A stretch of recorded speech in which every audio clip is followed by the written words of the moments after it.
Monsieur Jean-Marie Bébi-Douka est spécialiste en programmation neurolinguistique. Avec lui, nous parlerons d'améliorer notre performance sportive avec, bien sûr, la programmation neurolinguistique. Bonjour. Bonjour.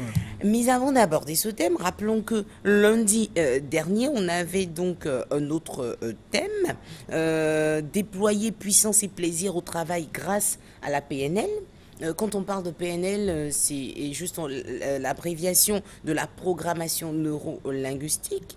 Mais avant de revenir sur ce qui s'est passé la semaine dernière, il serait bon de nous rappeler la définition de la programmation neurolinguistique.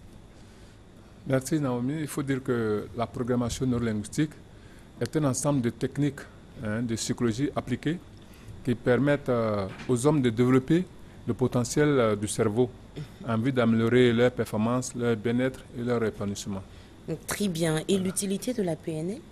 Il faut dire que la PNL permet aux hommes de s'épanouir, d'être plus efficaces au niveau scolaire de l'apprentissage, au niveau relationnel, au niveau professionnel, au niveau de la gestion de sa vie privée et professionnelle. C'est cela. Voilà. Maintenant que nous avons bien rappelé la définition de la PNL, revenons donc à ce qui s'est passé la semaine dernière. On parlait de déployer puissance et plaisir au travail grâce à la PNL. Et quand on parle de puissance, c'est surtout par rapport à notre rendement au travail. Tout à fait. Il faut dire qu'aujourd'hui, on constate que le travail est souvent source d'ennui, d'ennui, de difficultés, aussi bien vis-à-vis du travail qu'au niveau relationnel. Voilà. Et le travail, au lieu d'être une merveilleuse occasion d'épanouissement, est souvent source d'angoisse et d'anxiété. Quand, par exemple, un lundi matin, on doit retourner au travail, beaucoup n'ont pas le moral. Voilà. Ils se forcent d'y aller. Et la programmation neurolinguistique peut changer tout ça. Comment changer les choses? Alors, la programmation linguistique a appris à transférer les émotions que nous avons dans un contexte donné dans un autre contexte. Voilà, c'est-à-dire, par exemple, quand vous causez avec vos enfants, vous mangez votre meilleur repas, le cerveau éprouve une certaine émotion positive. Voilà, donc la PNL peut, par la technique de reprogrammation, affecter cette émotion-là dans le contexte du travail. De telle sorte que quand vous travaillez, vous vous sentez en joie, épanoui, à l'aise. Oui, et quand le lundi arrive, vous êtes aussi joyeuse que comme si vous partiez à un anniversaire. Mais vous savez que aujourd'hui, les parents passent de moins en moins de temps avec leurs enfants. Généralement, le week-end, ils essaient de créer des conditions pour sortir, pour passer du temps agréable avec la famille. Et c'est souvent difficile le réveil le matin. Comment quelqu'un qui a eu un week-end chargé avec sa famille peut trouver du bonheur à se réveiller tôt? Parce que on a du mal à se lever, on est fatigué. Et qu'est-ce que la PNL, comment la PNL peut nous aider à ce point? Vous voyez que le cerveau, c'est une affaire de contexte parce que le lundi matin, si on disait à la personne qu'elle devait recevoir de l'argent, est-ce qu'elle serait fatiguée d'aller prendre l'argent? Ah non, hein. Voilà. Donc Pas ça veut du dire, tout. voilà, parce que le cerveau va débiter à ce moment-là des ressources.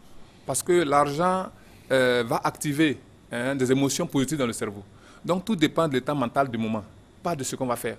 Donc par exemple, l'état mental qu'on va avoir vis-à-vis de l'argent, le cerveau, on peut reprogrammer ça dans le contexte du travail. Donc un lundi matin, au lieu de sentir la fatigue, vous allez ressentir la joie. Voilà, c'est possible. Et vous savez que malheureusement, pour certaines personnes, elles travaillent dans des cadres qu'elles ne supportent pas, entourées de personnes qu'elles ne supportent pas. La PNL peut les aider? Tout à fait. Il faut dire que selon les études là, on ne dépasse pas 10% de notre potentiel du cerveau. Voilà. Donc effectivement, comme ce potentiel activé est réduit, nous allons avoir des difficultés à s'adapter. Mais dès lors que ce potentiel est développé, au fur et à mesure, effectivement, on arrive à gérer les relations. Faire de quelqu'un peut-être qui ne vous aime pas, de votre ami, c'est de notre ressort. Voilà. Ou bien quelqu'un qui est antipathique, faire de lui un ami. Un patron qui nous crie dessus, enfin, qu'on ne supporte pas, mais comme on dit souvent dans des entreprises, on va faire comment? Je cherchais un boulot. Il y a des expressions comme ça parce que les gens sont découragés et vraiment, il y a aucun plaisir. Est-ce qu'on peut s'épanouir grâce à la PNL au travail? Bien sûr. C'est-à-dire que la PNL permet à la personne qui a ces difficultés rationnelles-là de maîtriser, de contrôler la situation en arrivant à améliorer ses rapports avec le patron. C'est possible. Je dis même que même les tueurs ont des amis. Forcément. Voilà, forcément. Donc, sur le patron, quelle que soit sa situation, ses émotions, vous pouvez faire de lui un ami.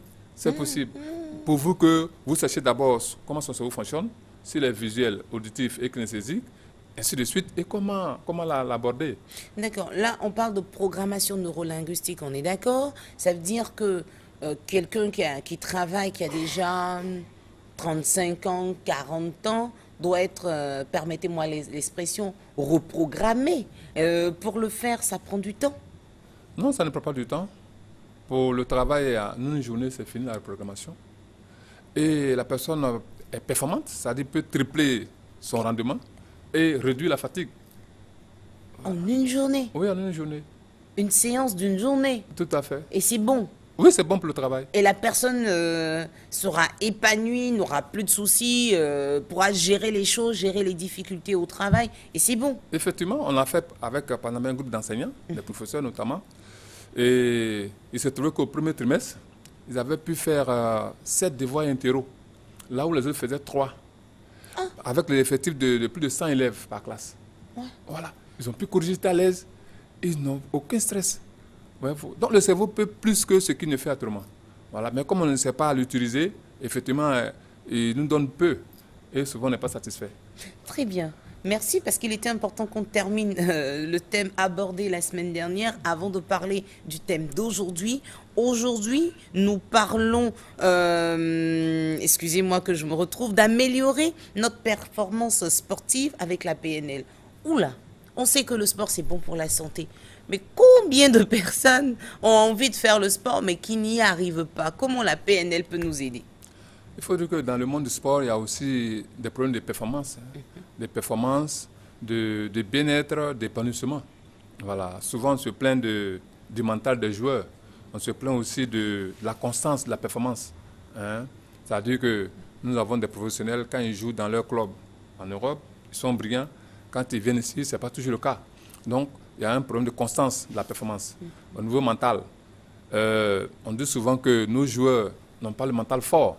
C'est-à-dire que au niveau du football, quand ils encaissent 1 ou 2 buts, ils sont abattus, ils n'arrivent plus à remonter. Voilà. Et il y a aussi le niveau du climat relationnel. On entend souvent que celui-là ne s'entend pas avec ce groupe. Il y a des choses. Voilà. Donc, c'est des choses qui peuvent affecter le niveau de performance. Voilà. Donc, la PNL peut agir aussi bien au niveau du mental. Ça fait en sorte que le joueur développe son esprit de combativité, sa rage de vaincre. Voilà. Quelles que soient les situations. C'est-à-dire même si on est mené 6-0, le cerveau débite toujours l'énergie nécessaire pour aller marquer le but. Et aussi au niveau relationnel, en améliorant nos performances émotionnelles, les joueurs peuvent s'accepter, s'agissant d'une équipe, et entre l'entraîneur et les joueurs, aussi le niveau de communication. Souvent, la communication ne passe pas. Voilà. Donc la PNL, en permettant par exemple à l'entraîneur de connaître mieux un joueur, quel est son profil mental, la PNL peut permettre à l'entraîneur de mieux gérer, de mieux coacher chaque joueur. Vous voyez. Et aussi au niveau de la résistance physiologique, il y a des joueurs qui sont essoufflés avant la fin du match, ce n'est pas possible. Avec une reprogrammation, le joueur peut jouer 2 matchs de suite sans sentir la fatigue du tout. Voilà. Parce que nos cerveaux, l'intérieur, notre organisme a beaucoup d'énergie. Maintenant, le cerveau, pour débiter l'énergie par rapport à une tâche donnée, c'est là le problème en fait. Voilà. Donc, une fois que le cerveau est reprogrammé, automatiquement, le cerveau débite l'énergie en quantité suffisante pour la tâche. Et donc, ça devient facile. Donc, vous êtes en train de nous dire aujourd'hui que, par exemple, pour notre équipe nationale, on peut, avec la PNL, changer les choses. Je veux dire, un travail doit être fait avec l'entraîneur, un travail doit être fait avec les joueurs, et donc toute l'équipe doit être reprogrammée. Tout à fait. Parce que nous voyons que, pour une situation émotionnelle, un joueur qui prend un carton rouge pour un mauvais comportement sur le terrain, ça peut pénaliser l'équipe. Donc, en permettant aux joueurs de se maîtriser, hein, d'avoir la confiance en soi, d'avoir de l'assurance, hein, de pouvoir communiquer avec les autres, évidemment, la PNL peut permettre à notre équipe nationale d'être à un niveau international. Voilà. Parce que les joueurs individuellement pris, ils sont bien, mais quand ils sont le collectif, c'est un problème. Voilà. Nos joueurs jouent au niveau du football, jouent dans des grands clubs européens. C'est-à-dire, en principe, mathématiquement, si on les mettait ensemble, ils devaient être capables de battre n'importe quelle équipe du monde. C'est vrai que pour nous, les femmes, je dis les femmes parce qu'elles sont nombreuses, les femmes qui ne suivent pas comme ça le football. Il y en a certaines hein, qui maîtrisent, mais en majorité, les femmes, donc elles se disent, oh, les hommes, avec leur histoire, on revient, pour revenir à ce que vous avez dit, avec leur histoire de calcul pour le football, celui-là, il fait ci, celui fait ça. Donc, il y a des personnes avec des calculs qui vous disent, la fin de ce match va se passer comme ça. Et puis, malheureusement, à la fin, on remarque que c'est pas le cas. Tout à fait. Comme vous dites, hein, mathématiquement, ça devrait se faire comme ça. Voilà. Et puis, pratiquement, ça se fait autrement. Voilà. Donc, avec la PNL, vous pouvez permettre de reprogrammer les gens pour que, sur le plan mathématique et sur le plan pratique, on puisse avoir le même résultat. Tout à fait. C'est-à-dire que reprogrammer le cerveau de telle sorte que le cerveau, quel que soit l'environnement, quelle que soit la pression de l'environnement, le cerveau soit constant dans sa performance. Vous voyez. La PNL peut aussi, au niveau par exemple de tactique, au niveau des gardiens de but comme ça, il faut dire que le cerveau visuel, hein, c'est un cerveau qui apprécie l'information visuelle. Le gardien visuel apprécie les longues balles. C'est-à-dire quand les longues balles, comme il a une intelligence spatiale, voilà, il est bien dans les longues balles. Voilà. En revanche, quand les balles sont proches de lui, il a des difficultés. Et donc là, si on a un gardien kinesthésique qui apprécie le contact rapproché, il sera plus efficace. Donc par exemple, lorsqu'il s'agira par exemple de tir au but, on peut choisir le gardien qui est kinesthésique. Voilà, parce que lui sera plus performant là. Voilà, parce que le gardien kinesthésique, il aura du mal à prendre les longues balles.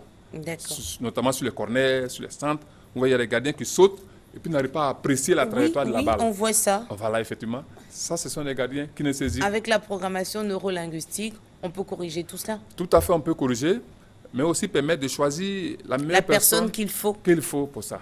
Voilà, donc il est bon d'avoir un gardien visuel dans l'équipe et puis un gardien kinesthésique. Il faut avoir les deux, en fait. Absolument, c'est pourquoi il y a des remplaçants. Et donc, quand mais il ne faut pas prendre, par exemple, comme vous avez dit, deux gardiens kinesthésiques.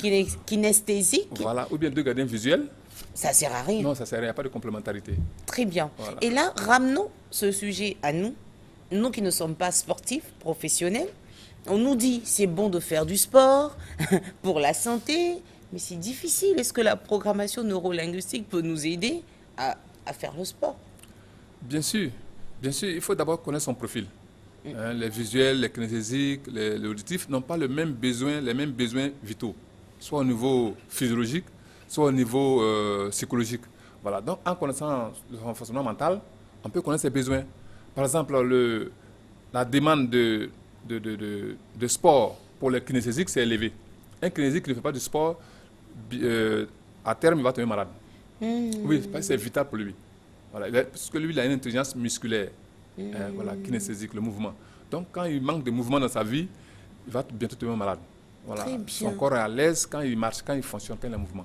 D'accord. Mais il faut d'abord se connaître. C'est pour cela qu'on doit vous retrouver. Mais dites-nous, quand on vous retrouve, comment ça se fait? Vous nous posez des questions, on entre dans une machine magique là, et puis on ressort programmé, reprogrammé. Comment ça se passe? Bon, d'abord pour la connaissance de soi, il y a un entretien, on cause, comme on échange comme ça. Donc on parle de tout et vous savez la personne. Absolument. Vous savez qui est la personne en face de vous. Absolument, le type de cerveau que la personne a, comment ce cerveau fonctionne. Quels sont ses dons, ses potentialités, qu'est-ce que la personne peut faire régulièrement, qu'est-ce que la personne ne peut pas faire, les limites et tout ça, les difficultés, le comportement, tout en fonction du cerveau. Voilà. Maintenant, s'agissant de la reprogrammation, ce sont des exercices. Le programme est rédigé en français. Voilà. La personne lit, ce sont des exercices, la personne répond aux questions et automatiquement le cerveau modifie sa façon de voir les choses. Juste en répondant aux questions. Tout juste en faisant ça. Mais vous savez quelles questions vous posez et vous savez comment l'entretien se déroule. Vous avez le secret pour vous joindre afin de reprogrammer notre cerveau et afin de pouvoir dépasser nos limites même. Dites-nous, on peut vous appeler à quel numéro? Tout à fait. Les limites sont dues à nos schémas de pensée. Et la PNL permet de dépasser ces schémas de pensée. Et nous sommes au 01 41 13 75. 01 41 13 75.